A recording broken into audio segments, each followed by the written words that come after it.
मटनपुर गांव में लखन नाम का एक सेठ रहता था। वो बहुत ही धनवान था। उसके पास धन संपदा की कोई कमी नहीं थी। उसकी एक बेटी थी रेखा।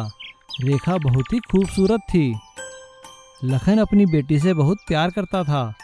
वो उसके लिए कुछ भी लुटाने को तैयार रहता था। लेकिन उसी गांव का एक गुंडा जगदीश उसकी बेटी को बुरी नज़र से देखता था। अरे रेखा रानी, कहाँ चली? जरा हमारी तरफ भी देख लिया करो। मेरा हाथ छोड़ो। तुम मेरे पिताजी को जानते नहीं हो। उन्हें पता चला तो तुम्हारी खैर नहीं। रेखा ने इस बात की शिकायत अपने पिता लखन से की। पापा पापा, देखिए ना, ये मुझे बहुत तंग करता है। जब भी मैं कॉलेज जाती हूँ मेरा रास्ता घेर लेता है। रेखा की बात सुनकर लखन ने जगदीश को खूब मारा। जगदीश, अगर तू दोबारा मेरी बेटी के आसपास भी दिखाई दिया तो मैं तुझे जिंदा नहीं छोड़ूंगा। भाग जा यहाँ से। जगदीश मार खाकर वहाँ से चला जाता है, लेकिन वो मौके की तलाश में रहता है। एक दिन जब लखन सेठ किसी काम की वजह से शहर गए हुए थे तो जगदीश अपने गुंडे साथियों के साथ मिलकर रेखा को उठा लेता है। बचाओ बचाओ, ये गुंडे मुझे उठाकर ले जा रहे हैं। कोई है? मेरी मदद करो। गांव का एक शरीफ नौजवान लड़का मदन उन्हें रेखा को उठाते देख लेता है। अरे ये तो रेखा है। जगदीश इसे कहाँ उठा के ले जा रहा है? मैं पीछा करता हूँ। मदन उन गुंडों का पीछा करता है, लेकिन जंगल में ठोकर खाकर गिर जाता है। हे भगवान, अब मैं क्या करूं? अब कैसे पीछा करूं? कैसे पता लगाऊं कि वो रेखा को लेकर कहां गया है? तभी अचानक मदन को जंगल में एक बहुत बड़ी सुनहरे रंग की मुर्गी दिखाई देती है। अरे इतनी बड़ी मुर्गी! मैं इसकी पीठ पर बैठकर उन गुंडों का पीछा करता हूँ। मदन लपककर उस मुर्गी की पीठ पर बैठ जाता है और गुंडों का पीछा करता है। थोड़ी दूर पीछा करने के बाद वो गुंडों के पास पहुंच जाता है। इतनी बड़ी मुर्गी को देखकर गुंडे हैरान हो जाते हैं। मदन उस मुर्गी की सहायता से सारे गुंडों को मार देता है और रेखा को बचा लेता है। रेखा मदन का धन्यवाद करती है। आपका बहुत बहुत शुक्रिया इन गुंडों से मेरी जान बचाने के लिए। मदन रेखा को उसी सुनहरी मुर्गी पर बिठाकर गांव वापस ले आता है और उसके पिता लखन के हवाले कर देता है। पिताजी, मदन ने ही मुझे बचाया है। आप इन्हें इनाम दीजिए। और लखन सेठ अपनी बेटी को सही सलामत देखकर बहुत खुश होते हैं और मदन को खूब सारा सोना और चांदी देते हैं। मदन मुर्गी का धन्यवाद करता है और उसे जंगल में छोड़ देता है। सुनहरी मुर्गी, तुम्हारा बहुत बहुत धन्यवाद। अगर तुम समय पर ना मिलती तो मैं रेखा को नहीं बचा पाता। और इस तरह सुनहरी मुर्गी की मदद की वजह से मदन माला माल हो जाता है। सेठ लखन उसे खूब सारा सोना और चांदी देते हैं। एक समय की बात है, एक गांव में चंदू नाम का एक मटन वाला रहता था। वो रोज ताजा मटन लाकर गांव में बेचता था। सभी गांव वाले उसके मटन की बहुत तारीफ करते थे। भाई, मटन हो तो चंदू के दुकान जैसा हो। एक दिन उस गांव में बहुत तूफान आया और तेज बारिश हुई। पूरे गांव में बाढ़ आ गई और सब कुछ तहस नहस हो गया। गांव का बाजार निचले इलाके में होने के कारण पूरी तरह पानी में डूब गया। तूफान और बारिश गुजरने के बाद सभी गांव वाले परेशान हो गए। ओहो, इस तूफान ने तो सब कुछ तहस नहस कर दिया। शुक्र है हमारा गांव ऊंचाई पर है, इसीलिए हम लोग बच गए, लेकिन बाजार तो पूरी तरह तबाह हो गया। चंदू भी परेशान हो गया। हे भगवान, अब मैं क्या करूंगा? मेरी दुकान तो टूट गई है और बाजार में पानी भरा है। अब मेरा काम कैसे चलेगा? मेरा घर कैसे चलेगा? ऐसे ही कई दिन बीत गए। चंदू के पास पैसों की कमी होने लगी। चंदू ने अपनी पत्नी से कहा, कमला, कैसे गुजारा चलेगा? अगर ऐसे ही रहा तो हमें घर के बर्तन बेचने पड़ेंगे। और तुम हो, तुम्हें तो कोई फर्क ही नहीं पड़ता।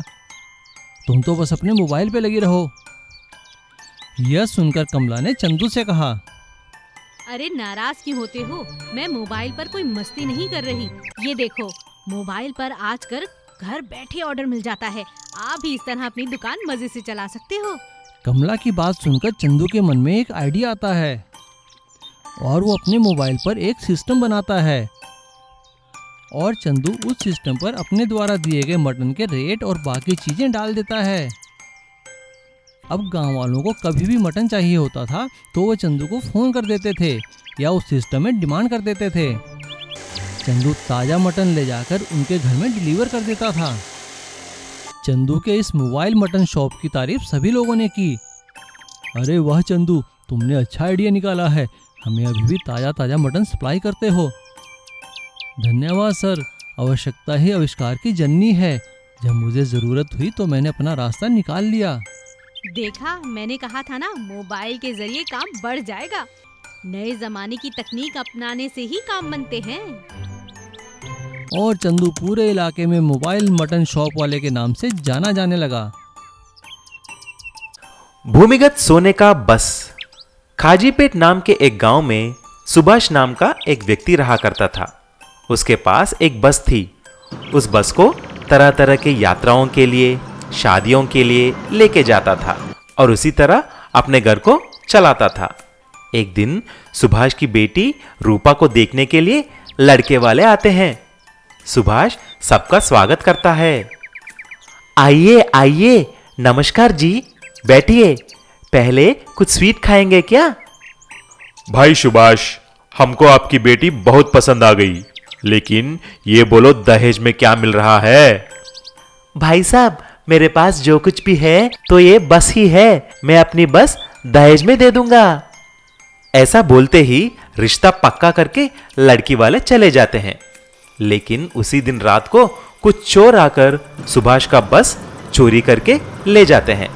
अगली दिन सुबह जब सुभाष को यह बात पता चलता है, सर पकड़कर बैठ जाता है और तभी चंपक सेठ वहां पर आता है और ऐसा बोलता है, क्या रे सुभाष, मैं तुम्हें ये बस देखकर ही उधार दिया रे। अब ये बस नहीं है तो मेरा कर्जा कैसे चुकाएगा? देख लो, मेरा पैसा वापस नहीं किया तो मैं तुम्हारा घर हड़प लूंगा और तुम्हारे गर्दन पकड़कर बाहर निकाल दूंगा। ऐसा मत करो चंपक सेठ, सारे गांव के सामने मेरा इज्जत मत निकालो।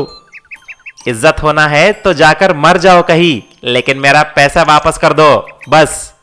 चंपक की बातें सुनकर दुखी होकर सुभाष एक नदी के किनारे चला जाता है। उस नदी में कूदकर अपने जान देने वाला ही था। इतने में नदी देवता प्रत्यक्ष हो जाती है और ऐसी बोलती है, अरे सुभाष, ये क्या है? खुदकुशी करना महापाप है बेटा। क्या करूं माता, मेरे पास इसके अलावा कुछ करने के लिए नहीं है। मेरा बस चोरी हो गया है और वो चंपक सेठ को पैसे नहीं दूंगा तो गांव में मेरा इज्जत नहीं रहेगा। चिंता मत करो बेटा, ये लो, मैं तुम्हें एक सोने का बस और कुछ सोने के सिक्के देती हूँ।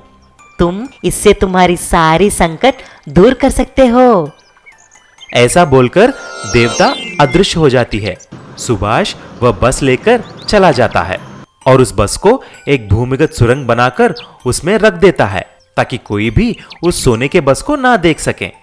ठीक शादी वाला दिन भूमिगत सुरंग में से उस सोने के बस को निकालकर सभी लोगों को बिठाकर शादी के मंडप के लिए निकलता है। उस सोने की बस को देखकर चंपक सेठ और सारे गांव के लोग परेशान हो जाते हैं। तभी चंपक सेठ ने ऐसा बोला, क्या रे सुभाष, कुछ लॉटरी लग गई है क्या? जरा हमें भी बताओ।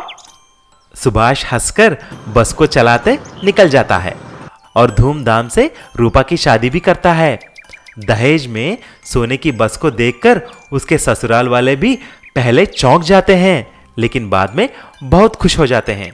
उसके बाद देवता का दिया हुआ सोने के सिक्के बेचकर सुभाष भी खुशी खुशी से रहने लगा।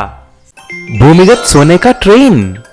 चांदीपुर के एक गांव में गोपी और रंगा करके 2 करोड़पति हुआ करते थे। उनके पास बड़े बड़े बंगले और बहुत सारा पैसा था, इसीलिए उनकी एक दूसरे से जमती नहीं थी। लेकिन वह दोनों बहुत बड़े बुद्धू थे। गांव में हमेशा गोपी और रंगा के बीच में कंपटीशन लगा रही थी कि कौन नया चीज खरीदेगा। एक दिन रंगा ने उसके असिस्टेंट रूपेश को बुलाकर ऐसा बोला, अरे ओ रूपेश, पता करो वो गोपी आजकल क्या कर रहा है। मैंने सुना है कि वह कुछ खरीद रहा है। अरे महाराज, गोपी साहब तो एक सोने की कार खरीद रहे हैं। सोने की कार? उसके पास इतना सारा पैसा कहां से मिला रे? महाराज, गोपी साहब तो अपना पूरा जायदाद, बंगला, जमीन, भेड़, बकरी सब बेच डाले और ऐसे ही आए हुए पैसे से सोने का कार खरीद रहा है। कुछ दिन के बाद गोपी ने उसका पूरा जमीन बंगलो बेचकर एक सोने का कार खरीदता है। रहने के लिए एक झोपड़ी बनाकर उसके सामने ही सोने की कार को रखता है। मालिक, जैसा बोला उस गोपी ने ऐसा ही किया। उसने एक सोने का कार खरीद कर रखा। अबे ओ नालायक, तुम भी कुछ सोच के बताओ कि अब मुझे क्या करना है। मैं क्या खरीदूं ताकि पूरे गांव के लोग चौंक जाएं। उसके बाद रंगा ने बहुत सोचा और एक आइडिया निकालता है। फिर उसके असिस्टेंट रूपेश को बुलाकर एक भूमिगत सुरंग खोदने के लिए बोलता है। कुछ दिन के बाद जब भूमिगत सुरंग बन जाती है, तब वह एक सुनार को बुलाकर सोने का ट्रेन बनाने के लिए बोलता है। मालिक, सोने का ट्रेन? आप सोच के बात कर रहे हैं ना? सोने का ट्रेन के लिए आपके पास पैसे कहां से आएंगे? तुम इसकी चिंता मत करो, तुम बस काम करो। फिर रंगा ने उसका भी पूरा जमीन बंगलो बेचकर उस भूमिगत सुरंग में सोने का ट्रेन बना देता है और गांव में ऐलान कर देता है कि उसके पास एक ऐसी चीज है जो सब देखकर चौंक जाएंगे। सभी गांव के लोग उस सुरंग के पास इकट्ठे हो जाते हैं। तभी रंगा के इशारे पर भूमिगत सुरंग से एक सोने का ट्रेन बाहर निकलता है। सभी गांव के लोग उसे देखकर दंग रह जाते हैं। वह ट्रेन पूरी सोने की थी, इसीलिए गोपी भी उसे देखकर चौंक जाता है। फिर गोपी रंगा के असिस्टेंट रूपेश को बुलाकर ऐसा बोला। अरे ओ रूपेश, तुम्हारा सेठ ने तो कमाल कर दिया रे। मुझे भी कुछ आइडिया दो ना। अरे मालिक, रंगा मालिक ने तो सोने का ट्रेन बना दिया। अब उससे भी अच्छा बोले तो डायमंड का एरोप्लेन बना दो, सब हैरान हो जाएंगे। ऐसा बोलकर वहां से चला जाता है, लेकिन मन ही मन में ऐसा सोचता है, इन बुद्धुओं को सबक सिखाना है। मैं गोपी के सोने का कार और रंगा के सोने का ट्रेन को चुरा कर दूसरा शहर भाग जाता हूं। उधर मैं आराम से जीऊंगा।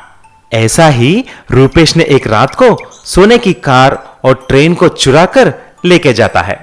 दोनों को बेचकर आराम से जीने लगा और यहां पर सब खोने के बाद रंगा और गोपी करोड़पति से भिखारी बन जाते हैं और सड़क पे भीख मांगने लगते हैं।